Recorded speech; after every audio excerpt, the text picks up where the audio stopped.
पुत्र मोह में फंसे धृतराष्ट्र इतनी आसानी से कहाँ मानने वाले थे। उन्होंने विदुर का सारा श्रम व्यर्थ करते हुए झट से भाग्य की आड़ ले ली। बोले, हे विदुर, ऐश्वर्य तथा ऐश्वर्यहीनता दोनों ही मामलों में मनुष्य असमर्थ है। उसके हाथ या अधिकार में कुछ नहीं है। वह तो सूत में बंधी हुई कठपुतली की भांति है। कार्य करवाने वाला तो भगवान है, आदमी तो खिलौना है, क्योंकि उसको प्रभु ने पहले ही भाग्य के वश में कर दिया है। यानी पांडव जो कष्ट भोग रहे हैं, अपने भाग्य के कारण भोग रहे हैं। दुर्योधन का तो मात्र बहाना है। फिर भी तुम अपनी बात कहते रहो, मैं सावधान होकर सुन रहा हूँ। लेकिन विदुर भी सरलता से हार मानने वाले नहीं थे। यह सत्य है कि मनुष्य ईश्वर के हाथों में कठपुतली है, किंतु उसने मनुष्य को बुद्धि और विवेक प्रदान किए हैं ताकि वह कर्तव्य और अकर्तव्य के विषय में निर्णय ले सके। इसीलिए तो मनुष्य योनि मात्र भोग योनि ही नहीं, कर्म योनि भी है। इसीलिए मनुष्य योनि में ही जीव को मुक्ति का अवसर मिलता है। अतः वह पुनः धृतराष्ट्र को समझाने लगे। धृतराष्ट्र ने कहा, विदुर, यह पुरुष ऐश्वर्य की प्राप्ति और नाश में स्वतंत्र नहीं है। ब्रह्मा ने धागे से बंधी हुई कठपुतली की भांति इसे प्रारब्ध के अधीन कर रखा है। इसलिए तुम कहते चलो, मैं सुनने के लिए धैर्य धारण किए बैठा हूँ। विदुर जी बोले, भारत, समय के विपरीत यदि बृहस्पति भी कुछ बोले तो उनका अपमान ही होगा और उनकी बुद्धि की भी अवज्ञा ही होगी। कोई तो दान देने के कारण प्रिय हो जाता है, कोई प्रियवादिता के कारण प्रिय होता है, कोई मंत्रों तथा धन के बल पर भी प्रिय बन जाता है, किंतु वास्तव में जो प्रिय हो वह प्रिय ही बना रहता है। किंतु जिससे द्वेष हो जाए वह न साधु ही जान पड़ता है, न विद्वान, न बुद्धिमान। अर्थात प्रिय व्यक्ति के सभी कार्य भले और शत्रु के समस्त कार्य बुरे ही दिखाई पड़ते हैं। राजन, दुर्योधन के जन्म लेते ही मैंने कहा था कि केवल इसी एक पुत्र को तुम त्याग दो। इसके त्याग से 100 पुत्रों की वृद्धि होगी और इसका त्याग न करने से 100 पुत्रों का नाश होगा। जो वृद्ध भविष्य में नाश का कारण बने उसे अधिक महत्व नहीं देना चाहिए और उस क्षय का बहुत आदर करना चाहिए जो आगे चलकर अभ्युदय का कारण हो। महाराज, वास्तव में जो क्षय वृद्धि का कारण होता है वह क्षय ही नहीं है, किंतु उस लाभ को भी क्षय ही मानना चाहिए जिसे पाने से बहुतों का नाश हो जाए। हे धृतराष्ट्र, कुछ व्यक्ति गुणों से अधिक संपन्न होते हैं तो कुछ धन से, परंतु धनी होते हुए भी जो गुणहीन हैं, ऐसे व्यक्ति को आपको त्याग देना चाहिए। धृतराष्ट्र ने कहा, विदुर, तुम जो कुछ कह रहे हो परिणाम में हितकर है। बुद्धिमान लोग इसका अनुमोदन करते हैं। यह भी ठीक है कि जिस ओर धर्म होता है उसी पक्ष की जीत होती है। तो भी मैं अपने बेटे का त्याग नहीं कर सकता। विदुर जी बोले, विनम्र तथा गुणी व्यक्ति का थोड़ा सा भी संहार देखकर उसकी उपेक्षा नहीं की जा सकती। जो लोग दूसरों की आलोचना और निंदा ही करते रहते हैं, दूसरों को दुख देने और उनमें वैमनस्य, फूट उत्पन्न करने का ही प्रयास करते रहते हैं, जिनको देखना भी दोषपूर्ण होता है, जिनके साथ रहने मात्र से ही भय उत्पन्न होता है, ऐसे लोगों से धन लेने या सहयोग लेने में महान दोष तथा ऐसे लोगों को धन लेने में महान भय उत्पन्न होता है।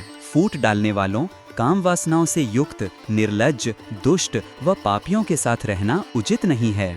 उपर्युक्त दोषों के अतिरिक्त और भी जो महान दोष हैं, उनसे युक्त मनुष्यों का त्याग कर देना चाहिए। सौहार्द भाव निवृत्त हो जाने पर नीच पुरुषों का प्रेम नष्ट हो जाता है। उस सौहार्द से होने वाले फल की सिद्धि और सुख का नाश हो जाता है। फिर वह नीच पुरुष निंदा करने के लिए यत्न करता है। थोड़ा भी अपराध हो जाने पर मोहवश विनाश के लिए उद्योग आरंभ कर देता है। उसे तनिक भी शांति नहीं मिलती। वैसे नीच, क्रूर तथा अजितेंद्रिय पुरुषों से होने वाले संग पर अपनी बुद्धि से पूर्ण विचार करके विद्वान पुरुष उसे दूर से ही त्याग दे। जो अपने कुटुंबी, दरिद्र, दीन तथा रोगी पर अनुग्रह करता है, वह पुत्र और पशुओं से समृद्ध होता है और अनंत कल्याण का अनुभव करता है। हे राजाओं के राजा, अपना कल्याण चाहने वाले को अपने स्वजातियों की उन्नति का प्रयत्न करना चाहिए। आपको भी चाहिए कि आप भली प्रकार अपने कुल की वृद्धि करें। राजन, जो अपने कुटुंबीजनों का सत्कार करता है वह कल्याण का भागी होता है। हे भरतशियों में श्रेष्ठ राजा, स्वजातीय व्यक्ति तो गुणहीन होने पर भी रक्षा के योग्य होता है। फिर ऐसा क्या कारण है कि आपकी प्रसन्नता को चाहने वाले और गुणवान पांडवों की रक्षा न की जाए? हे राजन, आप वीर पांडवों पर कृपा कीजिए। उनकी आजीविका के लिए उन्हें थोड़े से गांव ही दे दीजिए। हे नरेश्वर, ऐसा करने से हे महाराज संसार में आपका यश बढ़ेगा। हे तात, वृद्ध व्यक्ति को अपने पुत्रों पर शासन करना चाहिए। हे तात, मेरे द्वारा कहे इन वचनों को हितकर मानिए और मुझे अपना शुभ चिंतक समझिए। अपना हित चाहने वाले व्यक्ति को स्वजातियों से कभी विरोध नहीं करना चाहिए, अपितु उनके साथ मिलकर सुख भोगना चाहिए। स्वजातियों के साथ परस्पर भोजन, आपसी वार्तालाप, आपसी प्रेम करना उचित है, उनसे विरोध नहीं करना चाहिए। इस जगत में स्वजातीय ही इस भव सागर को पार करने में सहयोगी होते हैं और स्वजातीय ही डुबो भी देते हैं। उनके श्रेष्ठ आचरणों से भव सागर पार करने में सहायता मिलती है और उनके दुराचरण नष्ट करने वाले होते हों।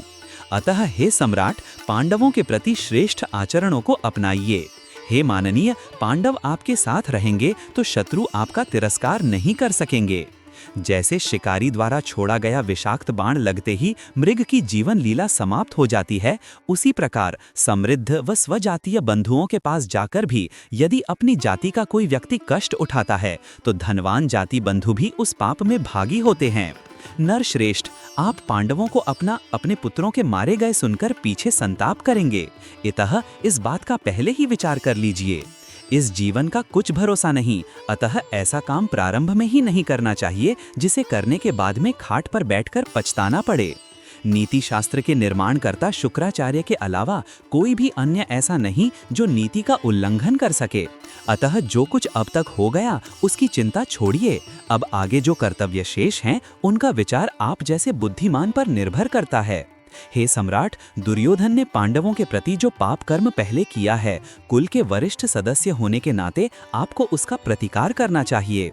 हे पुरुषों में उत्तम, यदि आप उन पांडवों को राज्य सिंहासन पर पुनः प्रतिष्ठित कर देंगे तो इस विश्व में आप निष्पाप हो जाएंगे, यानी इस आरोप से मुक्त हो जाएंगे कि दुर्योधन के अनाचार में आप भी शामिल थे, और बुद्धिमान लोग आपकी पूजा करेंगे। जो मनुष्य धैर्यवान व्यक्ति के कथन के अर्थ को विचारता है और उन पर अमल करता उन्हें क्रियान्वित करता है, वो दीर्घकाल तक यश भोगता है। पंडितों द्वारा दिया गया ज्ञान तथा किया गया उपदेश तब व्यर्थ हो जाता है जब उन्हें जानने समझने का प्रयास नहीं किया जाता और उन्हें जीवन में ढाला नहीं जाता।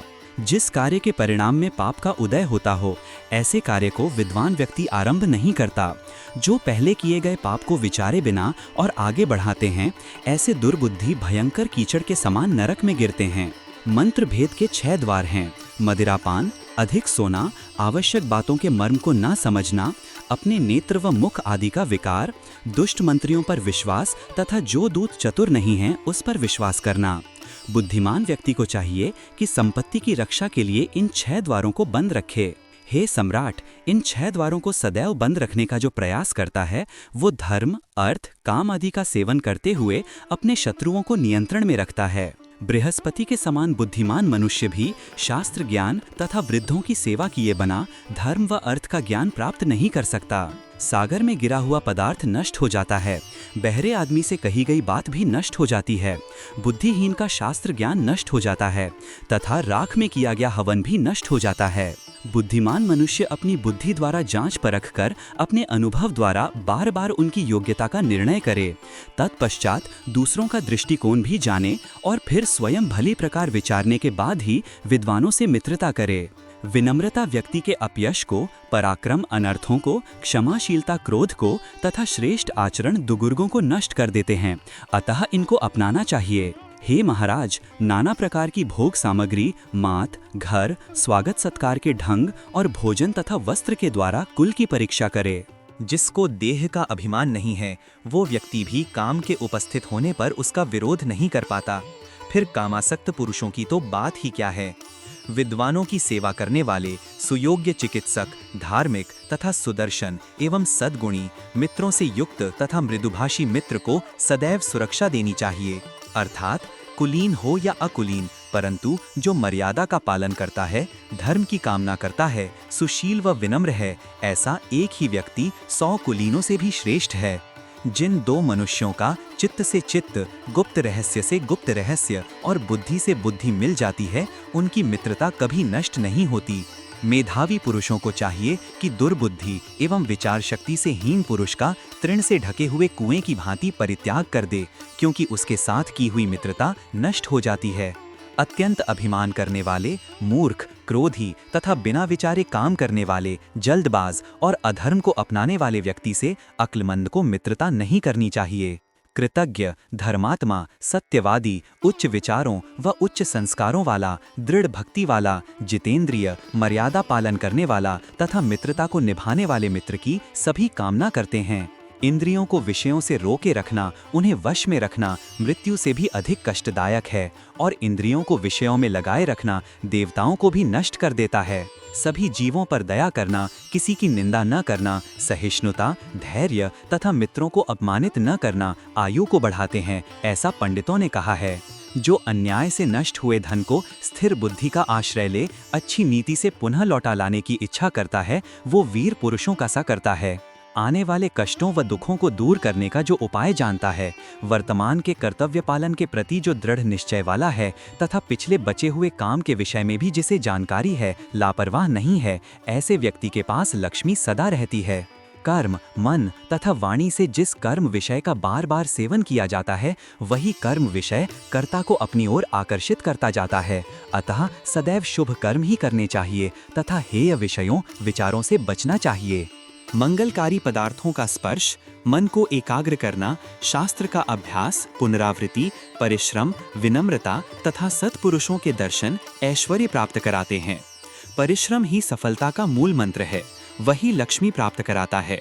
अतः परिश्रमी व्यक्ति धन संपदा को प्राप्त कर महान सुख भोगता है। हे तात, समर्थ व्यक्ति के लिए प्रत्येक काल व स्थान पर हित करने वाला तथा श्री और समृद्धि प्रदान करने वाला क्षमा के अतिरिक्त अन्य कोई उपाय नहीं।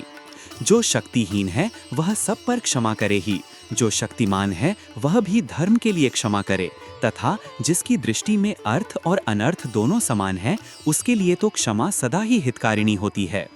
उस सुख का यथेष्ट सेवन करना चाहिए जिससे धर्म तथा अर्थ भ्रष्ट नहीं होता, किंतु उनमें आसक्ति से बचना चाहिए तथा अन्यायपूर्वक सुख का सेवन नहीं करना चाहिए। उत्साहहीन, प्रमादी, आलसी, दुखी, निराश, इंद्रियों के दास, नास्तिक, इनके पास लक्ष्मी कभी निवास नहीं करती। सरल स्वभाव के कारण लज्जाशील, संकोची व्यक्ति को दुर्बुद्धि मनुष्य दुर्बल समझकर उसका तिरस्कार करते हैं। अत्यंत श्रेष्ठ, अतिशय दानी, अति ही शूरवीर, अधिक व्रत नियमों का पालन करने वाले और बुद्धि के घमंड में चूर रहने वाले मनुष्य के पास लक्ष्मी भय के मारे नहीं जाती। यह न तो बहुत से गुणों को चाहती है और न गुणहीन के प्रति ही अनुराग रखती है। उन्मत्त गौ की खाती यह अंधी लक्ष्मी कहीं कहीं ही ठहरती है। वेदों का फल अग्निहोत्र है, शास्त्रों का फल शील या श्रेष्ठ चरित्र है, स्त्री का फल रति सुख है और धन का फल उसका उपभोग व दान है। अधर्म द्वारा अर्जित धन से परलोक प्राप्ति के लिए जो मनुष्य यज्ञ आदि करते हैं, वे मरने के बाद परलोक में अधर्म पूर्वक अर्जित धन से हुए यज्ञ का फल नहीं भोग पाते। दुर्गम वन में वनों से घिरे दुर्गम स्थानों में कष्टों तथा विपत्तियों में घबराहट के अवसरों पर प्रहार हेतु उठाए गए शस्त्र को देखने पर जो भी धैर्यवान होते हैं उनको भय नहीं लगता। कर्मठता, संयम, दक्षता, निरालस्य व अप्रमादी होना, धैर्य, स्मृति और कार्यारंभ से पूर्व समीक्षा कर लेना, इन्हीं बातों को व्यक्ति के उत्थान विकास का कारण समझिए।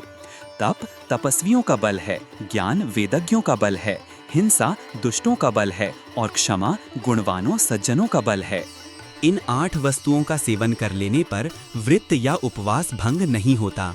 जल, मूल, फल, दूध, घृत, ब्राह्मण की इच्छा पूर्ति, गुरु का आदेश तथा औषधि। जो अपने प्रतिकूल जान पड़े उसे दूसरों के प्रति भी न करें। थोड़े में धर्म का यही स्वरूप है। इसके विपरीत जिसमें कामना से प्रवृत्ति होती है वह तो अधर्म है। क्रोध को शांति से, दुष्कर्मों को सद्कर्मों से तथा कृपण को दान से जीता जाता है और झूठ को सत्य से विजय प्राप्त करे। स्त्री, धूर्त, आलसी, कायर, क्रोधी, पौरुष का अभिमानी, चोर, कृतघ्न तथा नास्तिक, इनमें से किसी का भी विश्वास नहीं करना चाहिए। अभिवादनशील तथा नित्य वृद्धों की सेवा करने वाले व्यक्तियों में इन 4 गुणों की नित्य वृद्धि होती रहती है: कीर्ति, आयु, यश और बल। ऐसे धन को प्राप्त करने की इच्छा नहीं करना चाहिए जो अत्यधिक क्लेश, धर्म के उल्लंघन अथवा शत्रु के आगे हाथ जोड़कर प्राप्त हो। विद्याहीन पुरुष, संतानोत्पत्ति रहित स्त्री प्रसंग, आहार न पाने वाली प्रजा और बिना राजा के राष्ट्र के लिए शोक करना चाहिए। मार्ग का लंबा व कठिन होना यात्रियों, चलने वाले मनुष्यों का बुढ़ापा है। जल, झरना, नदी आदि पर्वतों का बुढ़ापा है। सहवास से वचित रहना स्त्रियों के लिए बुढ़ापा है तथा दुर्वचन का कांटा मन के लिए बुढ़ापा है। अभ्यास न करना वेदों का मल है। ब्राह्मणोचित नियमों का पालन न करना ब्राह्मण का मल है। बहरिक देश, बल्ख बुखारा पृथ्वी का मल है तथा झूठ बोलना पुरुष का मल है। क्रीड़ा एवं हास परिहास की उत्सुकता पतिव्रता स्त्री का मल है और पति के बिना परदेश में रहना स्त्री मात्र का मल है। सोने का मल है चांदी, चांदी का मल है रांगा, रांगे का मल है सीसा और सीसे का मल है मल। स्वप्न या शयन से निद्रा को, काम से स्त्रियों को, ईंधन से अग्नि को तथा मदिरापान से मद्य को जीता नहीं जा सकता, अपितु इनसे तो आग में डाले गए घी की भांति ये और बढ़ते हैं। दान, उदारता व सहयोग द्वारा मित्रों को, युद्ध में शत्रुओं को, अन्नपान सुविधाओं व व्यवहार से स्त्रियों को जीत लेता है, वही व्यक्ति जीवन में सफल होता है। हे धृतराष्ट्र, जिसके पास 1000 हैं वो भी जीवित हैं, जिसके पास 100 हैं वो भी जीवित हैं। अतः आप अधिक पाने की लालसा को त्याग दीजिए, बेफिक्र रहें, तब भी जीवन रहेगा ही। इस पृथ्वी पर जो भी धान, जौ, सोना, पशु और स्त्रियां हैं, वे सब के सब एक पुरुष के लिए भी पूरे नहीं हैं। ऐसा विचार करने वाला मनुष्य मोह में नहीं पड़ता। राजन, मैं फिर कहता हूँ, यदि आपका अपने पुत्रों और पांडवों में समान भाव है तो उन सभी पुत्रों के साथ एक सा बर्ताव कीजिए।